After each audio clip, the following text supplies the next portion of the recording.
একবার বিদায় দে মা, ঘুরে আসি।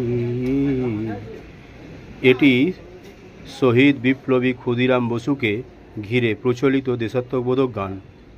ক্ষুদিরাম বসুর ফাঁসির আগের তার মায়ের প্রতি বিদায়ে আবেগকে কেন্দ্র করে বিখ্যাত দেশাত্মবোধক গান।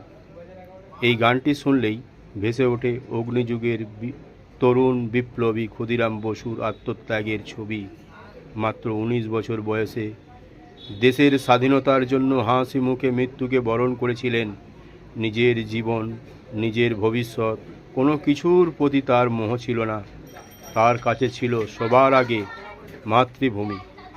স্বাধীন দেশের নাগরিক হিসাবে আমাদের দায়িত্ব ক্ষুদিরাম বসুকে স্মরণ করা শুধু নয়, তার দেশপ্রেম, সাহস, ত্যাগ ও আদর্শ থেকে শিক্ষা নেওয়া। শহীদ বীর সন্তানের আত্মত্যাগ ভারতবাসীর প্রতিটি মানুষের হৃদয়ে চিরকাল অমর হয়ে আছে। অগ্নিযুগের তরুণ বিপ্লবী বীর সন্তানের প্রতি আন্তরিক শ্রদ্ধা ও জানাই শ্রদ্ধাঞ্জলি। কি বলেন আপনারা? জানাবেন। ধন্যবাদ সকলকে।